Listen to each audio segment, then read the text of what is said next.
The U.S. president has signed an executive order targeting social media companies after Twitter flagged 2 of its posts as potentially misleading. Donald Trump said the executive order will remove legal protections which currently exist for the companies. Trump also denounced the companies for what he called their editorial bias and deceptive business practices. The president added that he has instructed the U.S. Attorney General William Barr to pursue the legal action at a state level. Now, the executive order came after Twitter tagged Trump's tweets about claims of fraud in mail-in voting, advising readers to fact-check the posts.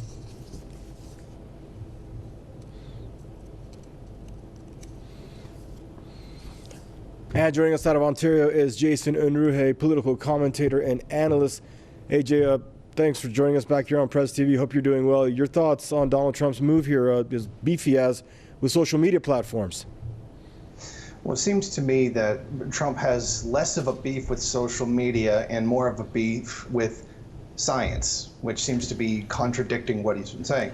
Of course, many people have rightly noted that Donald Trump has been saying the exact opposite of what many of the, well, frankly, all of the covert experts have been saying right now, which are the proper precautions to take in this situation. Trump previously advocated for a medication that's shown to do more harm than good. Patients were hydroxycodone or something like that. I don't remember the name off the top of my head, where it actually increased the rate of fatalities by 50%.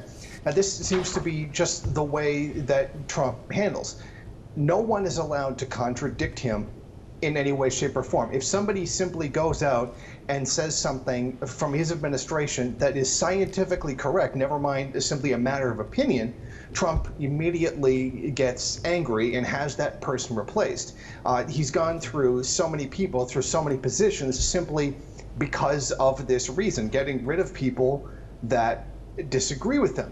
And this is very much the mentality of how he rules the United States, that he is the unquestioned godlike authority, which can never be questioned, and if you do so, will bring down the wrath of his office. I mean, there's a lot of religious allegories you could make according to this, and comparing his personality with many of the more questionable gods from many pagan histories, but it's suffice to say that he is very much a modern day tyrant. This is exactly what a tyrant does. It silences anybody who disagrees with them. It cannot stand to have, if the facts don't match his opinion, then the facts must be wrong. I mean, this is an incredibly dangerous way for someone, this is a dangerous way for someone to even live their life, let alone be the person in charge of running a country. You simply cannot get rid of everyone who disagrees with you. To silence everyone who disagrees with you is nothing short of thinking that you know everything, that you're right about everything.